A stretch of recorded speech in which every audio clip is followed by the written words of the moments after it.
नमस्कार दोस्तों। आज आपके लिए मैं एक बहुत ही इंटरेस्टिंग टॉपिक लेके आया हूँ कि हमें ज़िंदगी में गुरु की ज़रूरत क्यों पड़ती है। चाहे वो कोई दुनियावी काम ही हो या फिर हमारी वो पढ़ाई से कोई रिलेटेड काम हो या हमें अपना जन्म सफल करने के लिए जो हमने अपना एक व्यवसाय चुनना है जिससे हमने पैसे कमाने हैं, चाहे वो हो, हमें हर क्षेत्र में एक गुरु की ज़रूरत पड़ती ही पड़ती है। दोस्तों, अब गुरु के बारे में मैं बताऊंगा गुरु असल में होता क्या है। आप देखो, बचपन में जब हम लोग अपने बच्चों को स्कूल में भेजते हैं, जैसे हमें हमारे माता पिता ने स्कूल में भेजा, तो हम जब स्कूल में जाते हैं और हम गुरु की शरण में जाते हैं तो सबसे पहली बात ये होती है कि हमारे पेरेंट्स कभी भी ये नहीं पूछते स्कूल में जाके कि आपके स्कूल में कितने हिंदू, कितने मुसलमान, कितने सिख, कितने ईसाई गुरु पढ़ाते हैं। आप समझ रहे हैं दोस्तों मैं क्या कहना चाह रहा हूँ। हमारे पेरेंट्स और हम भी अपने बच्चों को जब स्कूल में डालते हैं, हम कभी नहीं पूछते कि किस धर्म का गुरु आपके स्कूल में पढ़ाता है, क्योंकि मुद्दा दोस्तों पढ़ाई होती है, मुद्दा धर्म नहीं होता है। गुरु का कोई धर्म नहीं होता है, गुरु का ज्ञान होता है। तो इसीलिए कबीर साहब ने भी बोला है, जात ना पूछो गुरु की, पूछ लीजिए ज्ञान, मोल करो तलवार का, पड़ी रहने दो म्यान।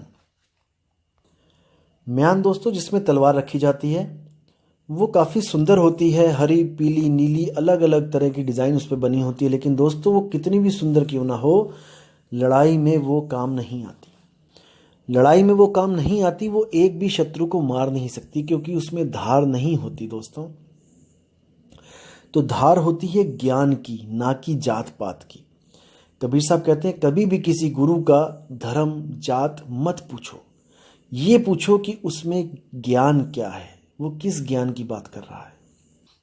दोस्तों ये बहुत ज़रूरी है कि हमारी ज़िंदगी में गुरु बचपन से ही आए, तभी हमारा जन्म सफल हो सकता है।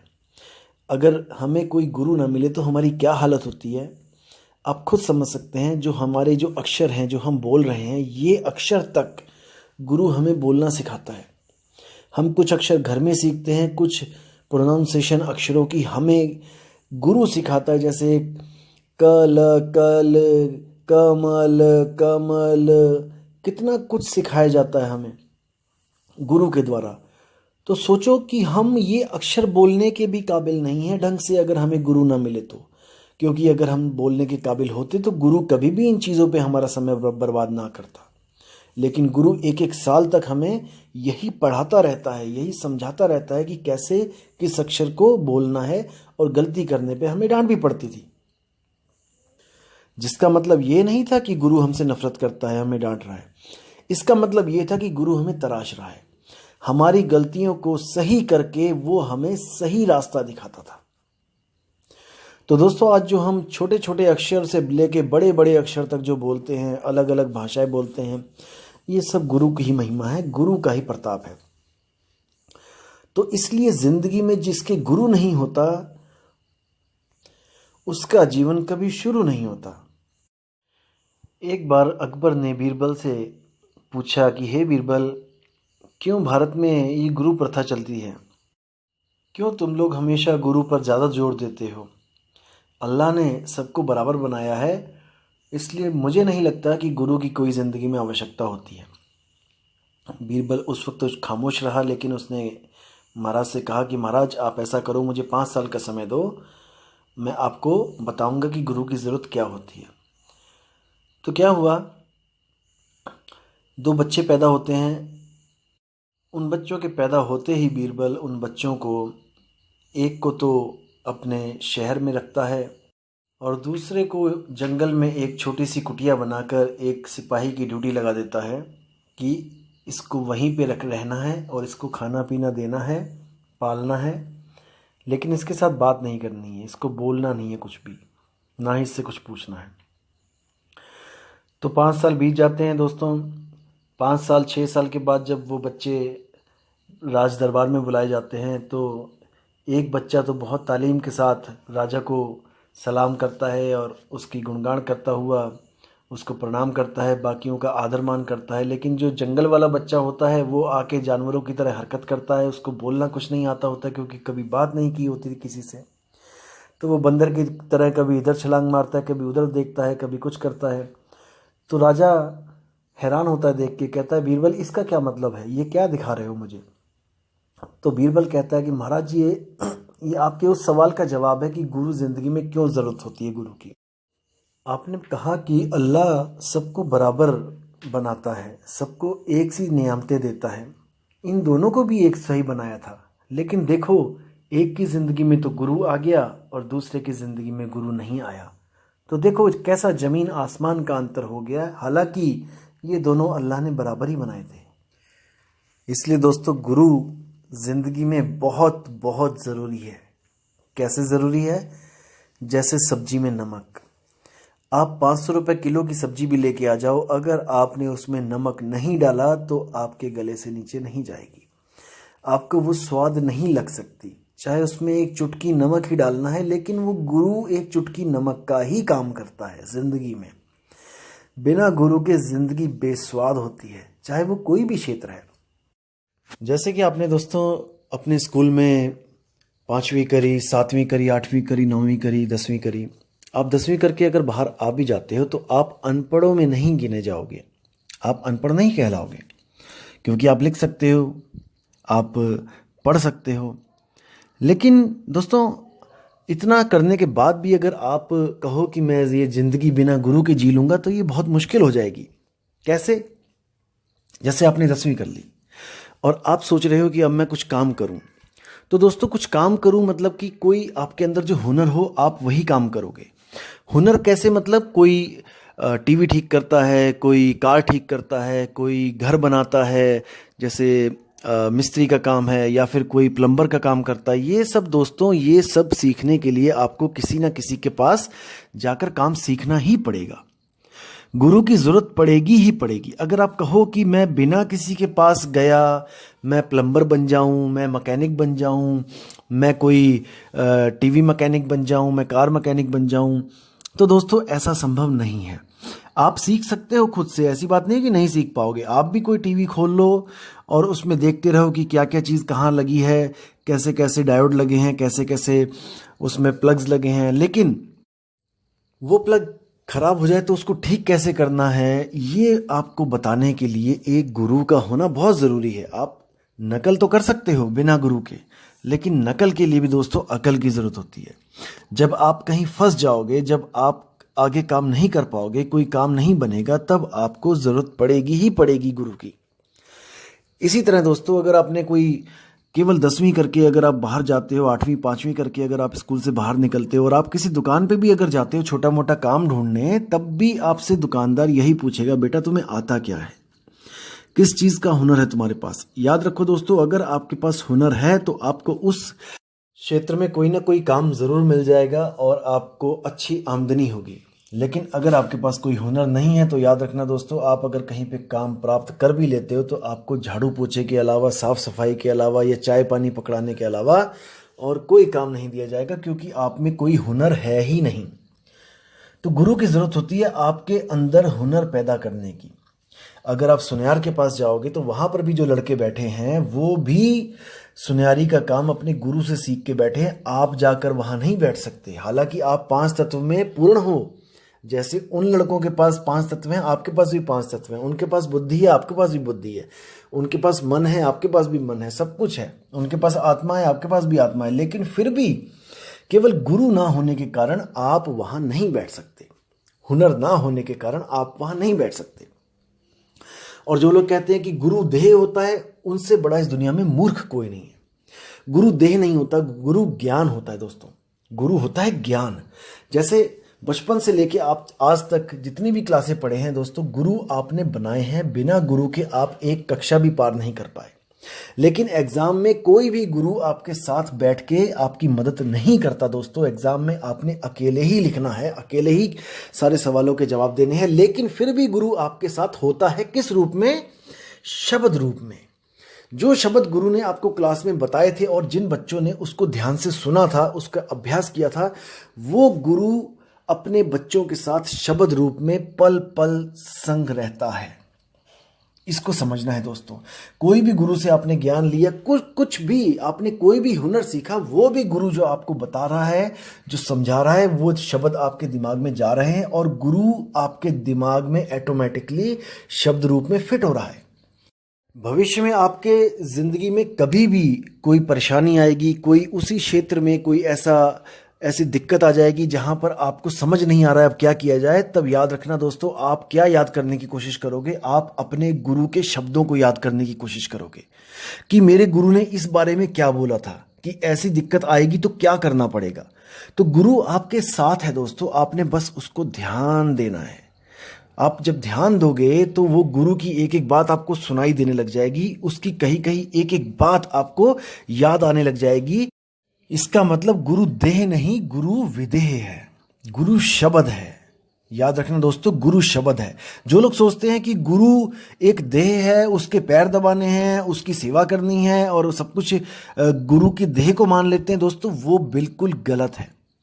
कैसे? आप किसी हुनर वाले गुरु के पास जाओ, जैसे कोई सुनियार गुरु के पास जाओ, आप उसको कहो कि आप मुझे ज्ञान मत दो, आप मुझे बताओ मत कि मुझे क्या करना है, मैं आपके पैर दबाऊंगा, मैं आपको खाना खिलाऊंगा, मैं आपको नहलाऊंगा धुलाऊंगा, मैं आपकी पूरी सेवा करूंगा और वो ज्ञान ऑटोमेटिकली मेरे अंदर आ जाए। ऐसा कदापि नहीं हो सकता दोस्तों, कदापि नहीं हो सकता। लेकिन किसी भी गुरु से आपने कोई ज्ञान प्राप्त करना है दोस्तों, तो उसकी सेवा तो करनी ही पड़ेगी, उसकी सेवा तो करनी ही पड़ेगी। सेवा का मतलब क्या है कि उसके कहने में भी चलना पड़ेगा और अपने मन को निर्मल करने के लिए, एक ध्यान को एकाग्र करने के लिए आपको पूरा कंसंट्रेट भी करना पड़ेगा। अगर आपको नहीं यकीन है तो आप किसी दुकान पे जाकर काम सीख के देखो दोस्तों। जैसे ही आप वहां पे जाओगे तो आपको वहां झाड़ू भी लगाना पड़ेगा, पोछा भी लगाना पड़ेगा उस दुकान पे, हर काम जाले भी उतारने पड़ेंगे वहां पे, सब कुछ करना पड़ेगा केवल उस ज्ञान को सीखने के लिए।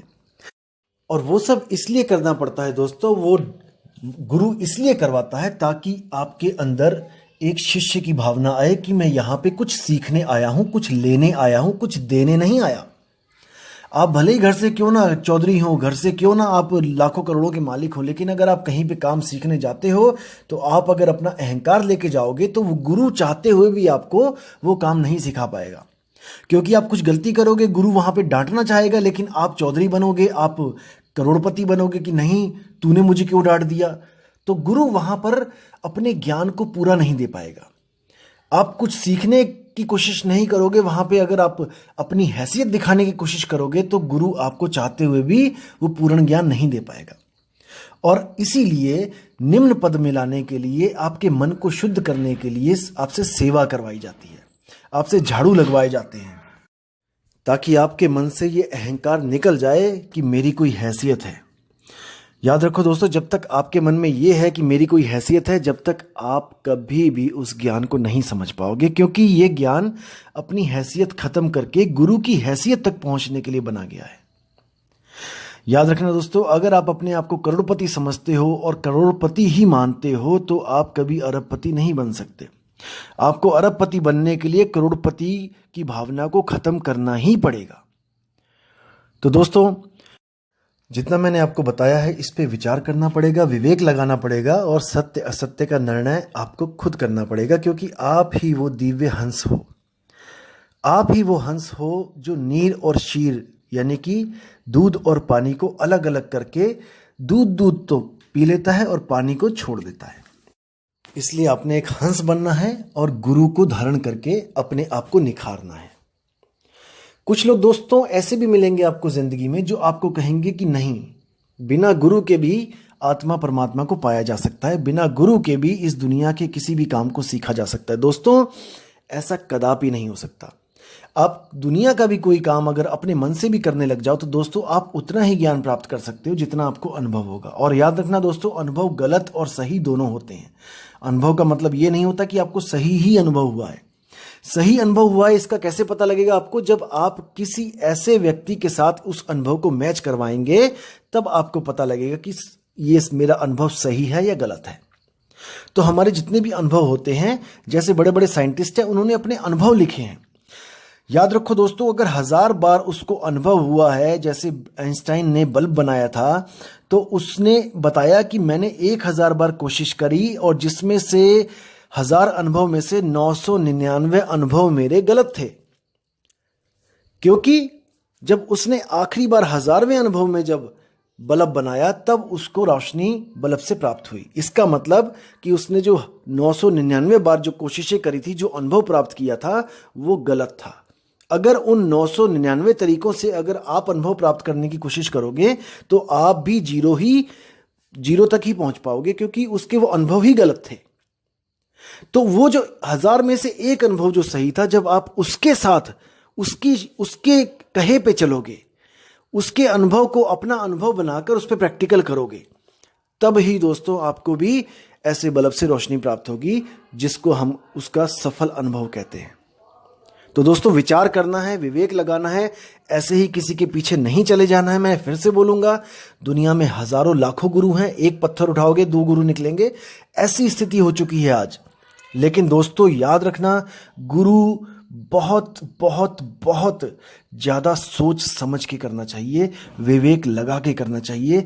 कभी भी ये नहीं देखना चाहिए कि उस गुरु की संगत कितनी है, वो कितना लाखों में खेलता है, वो हवाई जहाज से आता है, वो हेलीकॉप्टर से उतरता है, उसके पास इतने सेवादार हैं, उसके पास इतनी ज़मीनें हैं, उसके पास इतना बड़ा नाम है, मंत्री संतरी उसके आगे पीछे घूमते हैं। कभी नहीं। ये सब 3 लोग की बातें हैं दोस्तों। हमें जो गुरु चाहिए, हमें इन लोगों से पार उस सत्य स्वरूप शब्द को लखाने वाला गुरु चाहिए, जिसके लिए मदन साहिब कहते हैं, सोई गुरु पूरा कहाए, 2 अक्षर का भेद बताए, एक छुड़ाए एक लखाए, तब प्राणी निज घर को जाए। इन्हीं 2 अक्षरों के बारे में नानक साहब कहते हैं, जेतु पढ़िया पंडित बिन 2 आखर 2 नामा, प्रणवत नानक एक लंगाए, जोकर सच समावा। कबीर साहब भी कहते हैं, कहें कबीर अक्षर 2 भाख, और होगा खसम तो लेगा राख। इन्हीं 2 अक्षरों पे, इन्हीं 2 नामों पे, गुरु के जो 2 अक्षर 2 नाम हैं, इन पे पूरी चर्चा होनी चाहिए, और इनमें से जो सच्चा नाम है उसको पकड़ा देना चाहिए, और जो झूठे नाम है उसको हटा देना चाहिए। तो इसी के साथ मैं अब इस ऑडियो को पूर्ण विराम दूंगा, और आपसे उम्मीद रखता हूं दोस्तों कि आप विवेक और परख करते जाएंगे, करते जाएंगे, करते जाएंगे, और सत्य की तरफ अग्रसर होते जाएंगे।